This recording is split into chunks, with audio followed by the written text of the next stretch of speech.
Hello everyone, स्वागत है आप सबका मेरे यूट्यूब चैनल पे। और आज की क्लास में हम लोग करने वाले हैं क्लास 12 का चैप्टर नंबर 2 इकोनॉमिक्स का। उस चैप्टर का नाम क्या माय डियर फ्रेंड्स? नाम है उसका basic concepts of macro economics. ठीक है, तो देखो अभी तक हमने चैप्टर नंबर 1 क्लियर करा। अगर आपने उसकी वीडियो नहीं देखी है तो आप जाकर के उसको सबसे पहले देख लीजिए, क्योंकि अगर वीडियो नंबर फर्स्ट आपने देख ली होगी तो कुछ चीज़ें इसमें आपको रिलेट कर जाएगी। चलो अब हम बात करते हैं इस वाले चैप्टर की। तो देखो इस चैप्टर के अंदर क्या पढ़ेंगे? मैक्रो इकोनॉमिक्स के बेसिक कॉन्सेप्ट। अब ये जो पूरी की पूरी आपकी बुक होने वाली है, इस पूरी बुक के अंदर ये जो चैप्टर होने वाला है बहुत ही ज़्यादा वेटेज और आप बात कर लो कि मतलब इंपॉर्टेंस रखने वाला है। किस चीज़ की इंपॉर्टेंस? कि अगर आपको चैप्टर नंबर 2 समझ में नहीं आया तो दैट मीन्स आपको चैप्टर नंबर 3 और 4 बिल्कुल समझ में आने वाला नहीं है। तो इसलिए इस वीडियो के साथ एंड तक ज़रूर बने रहना और मैं आपको सारी की सारी चीज़ें जो है एकदम क्लियरली कॉन्सेप्ट जितने भी है ना, जितने भी शब्द हैं और जितने भी टर्म्स हैं सब आपको क्लियर हो जाएगी। ठीक है, और आपको कहीं और जाने की ज़रूरत भी नहीं पड़ेगी। तो चलो अब हम देखते हैं कि आज की क्लास के अंदर हम करने क्या क्या वाले हैं। सबसे पहले हम करेंगे नॉर्मल रेजिडेंट और सिटीज़न। ठीक है, ये दोनों होते क्या हैं। फिर उसके बाद हम देखेंगे रेजिडेंटशिप एंड सिटीजनशिप क्या होता है। सेकंड हम डिस्कस करेंगे factor income and transfer income. Third हम डिस्कस करेंगे final goods and intermediate goods. And उसके बाद हम डिस्कस करेंगे fourth point consumption goods and capital goods. उसके बाद ग्रॉस इन्वेस्टमेंट क्या होता है, नेट इन्वेस्टमेंट और डेप्रिसिएशन क्या होता है, and last and final NIT और एनएफआईए क्या होता है। ठीक है, और अगर आपको ये सारे टॉपिक्स क्लियर हो गए ना इन शॉर्ट, तो my dear friends I guarantee कि आप chapter number 3 and chapter number 4 आपको कॉम्प्लिकेट होने की ज़रूरत ही नहीं पड़ेगी। आप बहुत इजीली उस चीज़ को क्लियर कर सकते हो। ठीक है, तो देखो सबसे पहले हम स्टार्ट करते हैं। तो ये आपको पूरा का पूरा मैप नज़र आ रहा होगा। ठीक है, मैंने ही बनाया है इंडिया का मैप। ठीक है, प्यारा लगे तो वीडियो को लाइक कर देना। देखो अब डोमेस्टिक टेरिटरी। ठीक है, तो देखो हम इकोनॉमिक्स पढ़ रहे हैं, तो इकोनॉमिक्स पढ़ रहे हैं तो उसके अंदर क्या होता है? Domestic territory. डोमेस्टिक टेरिटरी का मतलब क्या होता है कि अगर मैं आपसे बात करूं तो आप सिर्फ इतना बोलोगे, देखो ये मैप के अंदर जितना जितना आपको ये बॉर्डर नज़र आ रहा है ये हमारी क्या कहलाएगी? Domestic territory. ठीक है, अब ये जो डोमेस्टिक टेरिटरी आपको जितना नजर आया आपने उतना बताया, लेकिन ये गलत है। ठीक है, आप इकोनॉमिक्स पढ़ रहे हो और इकोनॉमिक्स क्या देखता है? इकोनॉमिक्स देखता है इकोनॉमी कि आखिर आपकी जो मतलब कहते हैं ना जो पूरा का पूरा एरिया है, आखिर आपका जो इकोनॉमिक एरिया है वो कहाँ कहाँ तक है। ज़रूरी नहीं है कि जितना हमारा मैप में सिर्फ उतना ही हमारा इकोनॉमिक एरिया है, नहीं। हमारा ये जैसे अंडमान एंड निकोबार हो गया, लक्षद्वीप हो गया, ठीक है, आपके ये हिंद महासागर वगैरह हो गए। ठीक है, तो यहाँ पर ये क्या है कि हमारा इकोनॉमिक एरिया है। ठीक है, हमारा खुद का है। ठीक है, तो इसलिए जो एरिया है इसको हम बोलते हैं पॉलिटिकल बाउंड्री, यानी जो हमारे इंडिया की खुद की जो पॉलिटिकल बाउंड्री है जहाँ पर हम लोग फ्रीली आ जा सकते हैं। ठीक है, उसको बोलते हैं इकोनॉमिक्स की भाषा में डोमेस्टिक टेरिटरी। तो आई होप कि आपको समझ में आ गया होगी कि यहाँ पर डोमेस्टिक टेरिटरी का मतलब होता क्या है। तो देखो माय डियर फ्रेंड्स, मैंने आपको बताया क्यों इसको, तो इसको बताने के पीछे का कारण यही था कि आपको ये सारे टर्म्स क्लियर हो जाएंगे। ठीक है, तो ये था आपका डोमेस्टिक टेरिटरी। अब हम बात करते हैं पॉइंट नंबर 1, नॉर्मल रेजिडेंट और सिटीजन। आखिर ये होता क्या है? ठीक है, तो देखो सबसे पहले हम बात कर लेते हैं कि मतलब इसके अंदर आता क्या क्या है। रेजिडेंटशिप कहते हैं किसको, रेजिडेंस किसे कहते हैं? कह रहा है कि normal resident of a country refer to an individual और institution who ordinarily resides in the country and whose centre of economic interest also lies in that country. तो क्या कह रहा है कि चाहे वो एक पर्टिकुलर व्यक्ति हो, ठीक है, या फिर कोई पर्टिकुलर बिजनेस हो, वो इस जिस कंट्री के अंदर रिलाय करता है, रिलाय मतलब लिव मतलब रहता है, ठीक है, तो उसको वहाँ का क्या माना जाएगा? एक रेजिडेंट माना जाएगा। रेजिडेंट बोले तो निवासी, क्या बोलते हैं उसको? निवासी। निवासी मतलब जो निवास करता है। ठीक है, कहाँ निवास करता है? जिस पॉलिटिकल बाउंड्री के अंदर, जिस इकोनॉमिक बाउंड्री के अंदर, जिस डोमेस्टिक बाउंड्री के अंदर, तो उसको वहाँ का क्या बोला गया है? रेजिडेंट। ठीक है, और कहता है कि उसकी जो मतलब इकोनॉमिक इंटरेस्ट मतलब वो वहीं पर ही क्या है? कमाता है और खाता है। ठीक है, तो उसको क्या बोला गया? वहाँ का रेजिडेंटशिप, मतलब वो यहीं कमाएगा, यहीं खाएगा और यहीं बचाएगा, तो उसको क्या बोलते हैं? रेजिडेंट। ठीक है, अब हम बात करते हैं माय डियर फ्रेंड्स कि सिटीज़न किसको कहते हैं। तो देखो सिटीज़न का मतलब क्या होता है कि भाई सिटीज़न एक लीगल कॉन्सेप्ट है। लीगल कॉन्सेप्ट मतलब कि मतलब जो व्यक्ति यहीं पर ही जन्मा हो, बेसिकली हमारे भारत के अंदर ही बाय नेचुरल। ठीक है, तो मतलब जिसका जन्म सिद्ध अधिकार होता है, जो भारत के अंदर ही जिसका जन्म हुआ, उसको यहाँ का क्या मानते हैं हम? नागरिक। क्या बोलते हैं? नागरिक। ठीक है, इसको बोलते हैं सिटीज़न। ओके, अच्छा, सिटीज़न ही होता है। और सिटीजनशिप जो है यहाँ पे दो तरीके से ली जा सकती है डियर फ्रेंड्स। एक तो होता है कि मतलब जो बाय नेचुरली जिसका जन्म हो गया इंडिया के अंदर, वो यहाँ का सिटीजन कहलाएगा, नागरिक कहलाएगा। लेकिन क्या होता है कि कुछ लोग लीगली मतलब कुछ कानूनी मतलब फॉर्मेलिटीज़ को पे करने के बाद यहाँ की सिटीजनशिप ले लेते हैं, ठीक है, तो वो यहाँ के क्या कहलाते हैं, सिटीजन कहलाते हैं। अब ये जो हमारा रेजिडेंट होता है, रेजिडेंट मतलब क्या होता है, रेजिडेंट का मतलब होता है माय डियर फ्रेंड निवासी। निवासी का मतलब जो निवास करता है। अब देखो निवासी कौन हो सकता है, अब आने को तो हमारी कंट्री के अंदर निवास करने को तो हमारी कंट्री के तो लोग तो करते ही करते हैं, साथ के साथ फॉरेन कंट्रीज़ के लोग भी करते हैं, ठीक है। तो जो फॉरेन कंट्रीज़ के लोग करते हैं वो भी हमारे रेजिडेंट के अंदर आते हैं, ठीक है, और इवन हम भी इसी के अंदर आते हैं। ओके, तो यहाँ पर क्या होता है कि रेजिडेंट्स और सिटीज़न दोनों में डिफरेंस है। डिफरेंस क्या है कि भाई ज़रूरी नहीं है कि जो यहाँ का रेजिडेंट हो वो यहाँ पे जो मतलब उसकी इकोनॉमिक एक्टिविटी यहाँ पर हो रही हो और वो बचा करके हमारे इंडिया को ही दे रहा हो, नहीं, ऐसा कुछ नहीं है। मतलब जैसे कोई पर्टिकुलर बिजनेस है या फिर कुछ लोग यहाँ पे जैसे टूरिस्ट वगैरह घूमने टहलने आते हैं, तो वो लोग क्या करते हैं, यहाँ पर आते हैं, अपना काम किया और निकल गए, मतलब आए रहे, कमाया खाया और अपनी कंट्री को पैसे भेज दिए, ये वाला काम करते हैं, तो उनको बोलते हैं रेजिडेंट। लेकिन नागरिक कौन होता है, नागरिक जो यहीं का मूल निवासी हो, ठीक है। तो उम्मीद करता हूँ कि आपको ये दोनों चीज़ें क्लियर हो गई होगी। और इसी को बोलते हैं सिटीजनशिप और इसको बोलते हैं रेजिडेंटशिप, ठीक है। सिटीजनशिप का मतलब क्या होता है कि जो यहाँ का मूल नागरिक हो और जिसने यहाँ की नागरिकता हासिल कर ली, उसको बोलते हैं सिटीजनशिप या फिर यहाँ का सिटीजन। और रेजिडेंटशिप का मतलब क्या होता है, वो एक फॉरेन का भी हो सकता है और वो भारत का भी हो सकता है। उम्मीद करता हूँ कि आपको ये दोनों चीज़ें क्लियर हो गई होगी। अब देखो यहाँ पर क्या होता है, रेजिडेंट में एक चीज़ और आती है कि भाई देखो जो व्यक्ति सपोज करो यहाँ पर रह रहे हैं, वो यहाँ पर क्या कर रहा है, अर्निंग भी कर रहा है और एक्सपेंडिचर भी कर रहा है और सेविंग भी कर रहा है। अगर वो तीनों की तीनों एक्टिविटी यहीं कर रहा है, मतलब कमा रहा है, खा रहा है, सब कुछ यहीं कर रहा है, बचा रहा है, तो दैट मीन्स वो यहाँ का रेजिडेंट कहलाएगा, ठीक है, निवासी कहलाएगा, ठीक है। अब लेकिन ज़रूरी नहीं है कि जो लोग मतलब जिनके पास सिटीजनशिप नहीं है, ठीक है, लेकिन वो यहाँ के रेजिडेंट्स कहला रहे हैं, तो इसका मतलब ये नहीं है कि वो यहीं के हैं, ठीक है। अब कुछ लोग जैसे बाहर के लोग आते हैं, तो देखो रेजिडेंट्स में कौन कौन नहीं आता हमारा, ठीक है। तो जिस तरीके से सिटीजन लोग होते हैं ना, कमा रहे होते हैं, खा रहे होते हैं, बचा रहे होते हैं इसी हमारी इकॉनमी मतलब पूरी की पूरी इकॉनमी बाउंड्री के अंदर, तो सेम इसी तरह से रेजिडेंट भी होते हैं। हालांकि उनके पास सिटीजनशिप नहीं होती, लेकिन वो निवास तो यहीं रहे, मतलब रह तो यहीं रहे, कमा रहे हैं, खा रहे, बचा रहे, बेचारे यही तो रह रहे हैं ना। तो मतलब वो क्या है कि यहाँ के रेजिडेंट्स कहलाएंगे। लेकिन क्या होता है, रेजिडेंट्स के अंदर कुछ लोग नहीं आते हैं। कौन नहीं आते हैं, देखो मान के चलो यहाँ पर कुछ लोग जैसे हमारे फॉरेन टूरिस्ट हो गए और विजिटर्स हो गए, ठीक है, बाहर विदेश से लोग यहाँ पर आए विजिट करने के लिए, घूमने टहलने के लिए, तो उनको हम यहाँ का रेजिडेंट नहीं मानेंगे, ठीक है। सेकंड क्या है, foreign staff of embassies, officials, diplomats, member of the arm force, ठीक है, मान के चलो कोई बाहर की आर्मी आ गई है ना, बाहर की कोई दूतावास, एम्बेसीज वगैरह के लोग आ गए, ऑफिशियल्स आ गए, तो वो लोग यहाँ पे आकर के रहते भी हैं, ठीक है, कुछ दिन, लेकिन उनको हम यहाँ का रेजिडेंट नहीं कह सकते, ठीक है। और उसके अलावा क्या होता है, एम्प्लॉयज़ ऑफ इंटरनेशनल ऑर्गेनाइजेशन, जैसे हमारा UN हो गया, WHO हो गया, ठीक है, तो इन तरह के जो एम्प्लॉयज़ आते हैं ये इंटरनेशनल प्लेटफॉर्म के लोग होते हैं, तो इनको भी हम किसी भी देश का, भारत ही किसी भी देश का नागरिक नहीं कह सकते, ठीक है, सॉरी रेजिडेंट यानी निवासी नहीं कह सकते। नागरिक तो होते हो किसी ना किसी देश के, लेकिन रेजिडेंट नहीं कह सकते, ठीक है। क्यों, क्योंकि वो लोग इंटरनेशनल ऑर्गेनाइजेशन है, आज यहाँ कल वहाँ, तो उनको हम निवासी नहीं कह सकते। निवासी तो होता है जो एक जगह पर निवास करता है, ठीक है, जैसे ये था, ये कमा रहा है, खा रहा है, सब कुछ कर रहा है, बचा रहा ही है, एक सिटीजन की तरह ही है, लेकिन फ़र्क इतना है कि ये यहाँ का रेजिडेंट है लेकिन सिटीजन नहीं है। ओके, तो उम्मीद करता हूँ कि आपको ये चीज़ क्लियर हो गई होगी। अब हम बात करते हैं point number 2, factor income and transfer income, ठीक है। अब देखो फैक्टर इनकम क्या होता है और ट्रांसफ़र इनकम क्या होता है। तो factor income my dear friends ये होता है कि factor income refers to income received by factor of production for rendering factor services in the production process, ठीक है। कि ये देखो जब मैंने आपको चैप्टर नंबर 1 करवाया था, तो उसके अंदर क्या बोला था मैंने कि यहाँ पर जैसे मान के चलो हाउस होल्ड है और ये आपकी फर्म है ना, तो ये इसको फैक्टर सर्विसेज देती है, तो फर्म क्या देती है, इसको फैक्टर पेमेंट दे रही थी, ठीक है। तो ये फैक्टर पेमेंट दे रही थी, इसी को क्या बोलते हैं हम लोग, फैक्टर पेमेंट। क्या कह रहा है कि factor income refer to income received by factor production for rendering factor services in the production process, कि भाई जो भी प्रोडक्शन प्रोसेस है उसके अंदर जो इनको पेमेंट मिल रही है, किसमें, in the form of rent, wages, salary, ठीक है, या फिर प्रॉफिट के फॉर्म में, तो उसको क्या बोला गया है, फैक्टर इनकम। यानी यहाँ पर क्या हो रहा है कि जो भी हाउस होल्ड है वहाँ पर उन्होंने अपनी फैक्टर सर्विसेज दी, किसको, फर्म्स को, तो फर्म्स ने बदले में, काम के बदले उनको कुछ प्रॉफिट वगैरह दिया, इंटरेस्ट वगैरह, कमीशन वगैरह, तो उसको हमने बोला फैक्टर इनकम। मतलब फैक्टर को जो मिल रहा है, प्रोडक्शन में फैक्टर लगाते हैं ना, लैंड लेबर कैपिटल, तो उन फैक्टर को जो मिल रहा है उसको मतलब फैक्टर इनकम बोल देते हैं, ठीक है, ये है। अब हम बात करते हैं फैक्टर इनकम के साथ साथ कुछ इनकम ऐसी भी होती है। अब देखो यहाँ पर क्या होता है कि हम कुछ कर रहे थे तभी कुछ मिल रहा था, लेकिन अब कभी कभी कुछ ऐसा भी होता है हमारी इकॉनमी के अंदर कि हम कुछ भी नहीं करते लेकिन फिर भी हमारी अर्निंग हो रही होती है, हमें कुछ ना कुछ इनकम हो रही होती है।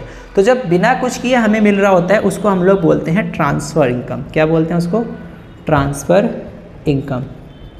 ठीक है, ट्रांसफ़र इनकम बोले तो कह रहा है कि transfer income refers to income received without rendering any production service in return. कि भाई मतलब ये वो इनकम होती है जो कि हम बिना कुछ भी ऐसी मतलब प्रोडक्टिव एक्टिविटी किए बिना ही हमें अर्न हो जाती है, उसको बोलते हैं ट्रांसफ़र इनकम। एग्जाम्पल के लिए मान के चलो ओल्ड एज पेंशन हो गई, वृद्धावस्था पेंशन हो गई, ठीक है, स्कॉलरशिप हो गई, अनएम्प्लॉयमेंट अलाउंस हो गया, बेरोजगारी भत्ता वगैरह हो गया, ठीक है, पॉकेट मनी हो गई, ठीक है, गिफ्ट वगैरह हो गए। तो ये सब हमारे क्या हैं, ये हमारे हैं ट्रांसफ़र इनकम। ट्रांसफ़र इनकम जो हमें अपने आप मिल रही होती है, हम उसके लिए कुछ भी नहीं करते लेकिन फिर भी हमें मिल जाती है। ठीक है, तो आई होप कि अब आपको इन दोनों में भी क्लियरिटी हो गई होगी, factor income and transfer income. ठीक है, कि फैक्टर इनकम वो होती है माय डियर फ्रेंड्स कि जो भी हमारे यहाँ के जो सिटीज़न हैं, जो रेजिडेंट हैं, ठीक है, यहाँ पर क्या होता है कि उन लोगों को जब काम के बदले जो उनको अर्निंग होती है उसको बोलते हैं फैक्टर इनकम। और एक होता है कि बिना कुछ के उनको जो कुछ गवर्नमेंट की तरफ से हेल्प वगैरह मिल जाती है, old age pension allowance scholarship in सब के फॉर्म में, उसको बोलते हैं ट्रांसफ़र इनकम। अब हम बात करते हैं third point, final goods and intermediate goods. ठीक है, तो फाइनल गुड्स और इंटरमीडिएट गुड्स का मतलब क्या होता है, देखो फाइनल गुड्स का क्या कह रहा है कि final goods refer to those goods which are used either for consumption और फॉर इन्वेस्टमेंट। ठीक है, कि भाई फाइनल गुड्स वो होता है कि जो तो हम या तो मतलब फाइनली उसको कंज्यूम करेंगे या तो हम उसको फर्दर इन्वेस्टमेंट करेंगे, सिंपल सी बात है। ठीक है, जैसे सपोज करो ये आपका पूरा का पूरा मतलब प्रोडक्शन बाउंड्री है। ठीक है, ये आपकी प्रोडक्शन बाउंड्री है। ठीक है, प्रोडक्शन बाउंड्री। तो यहाँ पर क्या होता है कि फाइनली हम क्या होते हैं, वो हमारा फाइनल गुड्स होता है, या तो हम उसको क्या करेंगे, कंजप्शन करेंगे उसका, ओके, या फिर क्या करेंगे उसका हम इन्वेस्टमेंट। इसको हम बोलते हैं फाइनल गुड्स, या तो कंजप्शन करेंगे या तो इसका इन्वेस्टमेंट। अच्छा, मैंने ये सर्कल क्यों बनाया, ये हमारा बच्चा वो था प्रोडक्शन बाउंड्री, क्या थी, प्रोडक्शन बाउंड्री। ठीक है, तो जब गुड्स प्रोडक्शन बाउंड्री के बाहर आ जाता है तो वो क्या बन जाता है, फाइनल गुड्स। क्या बन जाता है, फाइनल गुड्स। लेकिन अगर वही गुड्स प्रोडक्शन बाउंड्री के अंदर रिलाई करता है, मतलब उसके अंदर है, तो उसको क्या बोलते हैं, इंटरमीडिएट गुड्स। ठीक है, इंटरमीडिएट गुड्स। ठीक है, चलो, तो इंटरमीडिएट गुड्स, देखो इंटरमीडिएट गुड्स की मीनिंग क्या होती है भाई, intermediate goods refer to those goods which are used either for resale और फॉर फर्दर प्रोडक्शन और सेम ईयर। कि भाई इंटरमीडिएट गुड्स क्या होता है, या तो वो इसी में ही रीसेल के पर्पज़ से होते हैं या फिर फर्दर रिप्रोडक्शन के पर्पज़ से होता है। ओके, तो जो गुड्स आपका रीसेल के पर्पज़ से है, रिप्रोडक्शन के पर्पज़ से है, यानी बाउंड्री प्रोडक्शन बाउंड्री के अंदर रिलाई करता है, उसको बोलते हैं इंटरमीडिएट गुड्स। और जो प्रोडक्शन बाउंड्री के बाहर चला जाता है, फाइनली कंज्यूमेबल और इन्वेस्टमेंट के योग्य हो जाता है। ठीक है, या तो हम उसको फाइनली कंज्यूम करेंगे या इन्वेस्ट करेंगे, तो उसको क्या बोल देते हैं हम लोग, फाइनल गुड्स। ओके, तो चलो एग्जाम्पल ले लेते हैं फाइनल गुड्स का। तो फाइनल गुड्स में से मान के चलो आपका milk purchased bye house hold हो गया, ओके। और इंटरमीडिएट का आपका जैसे मान के चलो milk used for baking sweets. ठीक है, कि मतलब एक होता है कि डेयरी है, ओके। अब डेयरी में क्या होता है कि आप लोग यहाँ पर एक कंज्यूमर है, अगर वो यहाँ से मिल्क खरीदता है और उसको फाइनली कंज्यूम करता है तो दैट मीन्स वो कौन सा गुड्स है, फाइनल गुड्स। ठीक है, और अगर वो उस गुड्स का यूज़ करके क्या बनाता है, स्वीट्स बनाता है, ठीक है, मिठाइयाँ बनाता है, तो उसके लिए क्या बन जाएगा वो इंटरमीडिएट गुड्स। ओके, तो ये चीज़ होती है। तो उम्मीद करता हूँ कि आपको ये टॉपिक भी क्लियर हो गया होगा। अब हम बात करते हैं consumption goods and capital goods. ठीक है, अभी तक हमने फाइनल गुड्स और इंटरमीडिएट गुड्स, तो देखो फाइनल गुड्स, हाँ फाइनल गुड्स और इंटरमीडिएट गुड्स में आपको क्या करना है, एक ही मतलब वो लेके चलना है, प्रोडक्शन बाउंड्री। ठीक है, अगर प्रोडक्शन बाउंड्री के अंदर वो काम चल रहा है, नहीं रीसेल और बोल रहा है कि रिप्रोडक्शन, तो दैट मीन्स वो इंटरमीडिएट है, और अगर उसके बाहर है प्रोडक्शन बाउंड्री के तो वो फाइनल गुड्स कहलाएगा। अब हम बात करते हैं फाइनल गुड्स और इंटरमीडिएट गुड्स, ये भी हमारा हो ही गया है। अब बात करते हैं consumption goods and capital goods क्या होता है। ओके, तो कंजप्शन गुड्स का हम देख के चलते हैं भाई। कंजप्शन गुड्स, तो consumption goods refer to those goods which satisfy the wants of consumer directly. Consumption goods कौन से होते हैं, ये वो गुड्स होते हैं जो कंज्यूमर की वांट को डायरेक्टली सेटिस्फाई करते हैं। सपोज करो यहाँ पर कोई पर्टिकुलर कंज्यूमर है, इसकी नीड क्या है, इसकी नीड है ग्रॉसरी। ठीक है, ग्रॉसरी, ठीक है, और उसके अलावा क्या होता है, जैसे मिल्क हो गया, ब्रेड हो गया, ठीक है, बेसिक चीज़ें। ओके, तो इनको बोलते हैं।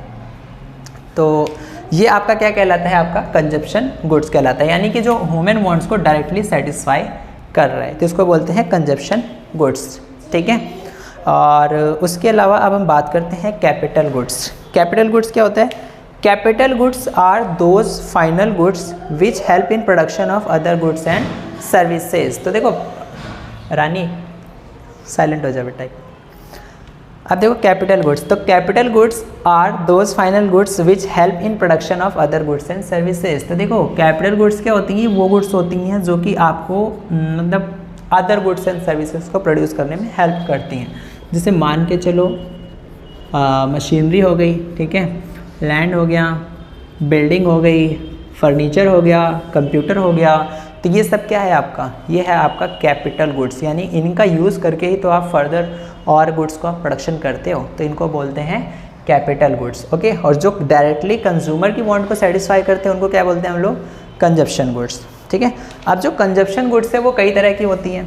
ठीक है, एक तो आपका आता है ड्यूरेबल गुड्स। ठीक है, ड्यूरेबल गुड्स मतलब it refer to those goods which can be used again and again over a considerable period of time.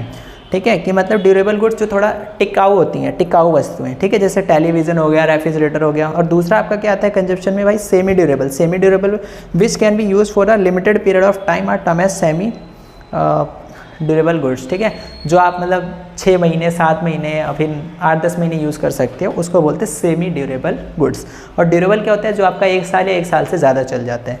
तो सेमी ड्यूरेबल गुड्स में आपके एग्जांपल है क्लोथ्स हो गए, क्रॉकरी हो गई, शूज़ हो गए। ओके, ऐसे करके। अब एक होता है non durable goods. Non durable goods कौन से होते हैं बच्चे, वो होते हैं goods which are used in a single act of consumption are known as non durable goods.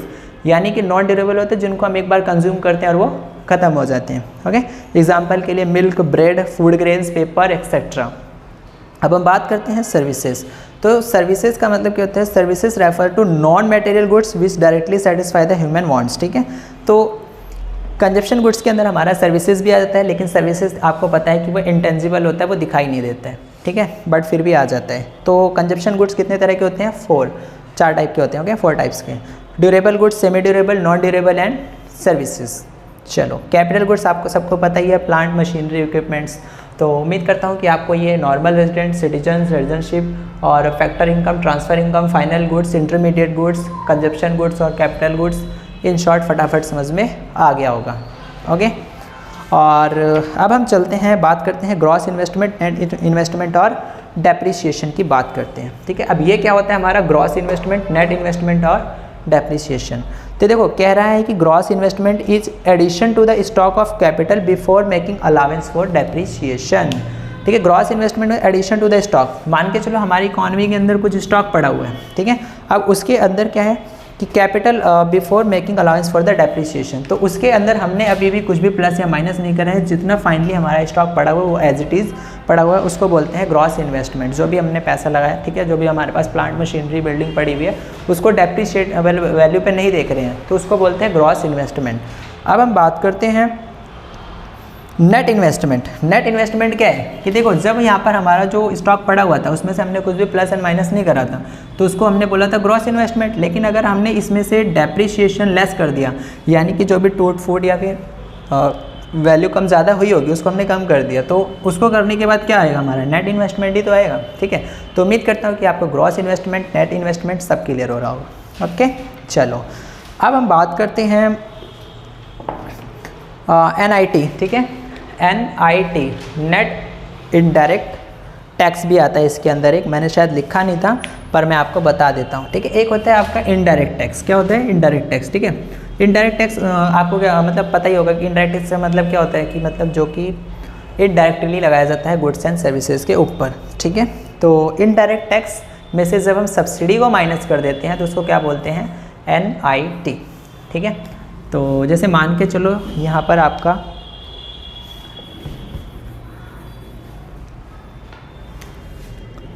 Indirect tax है, इनडायरेक्ट टैक्स।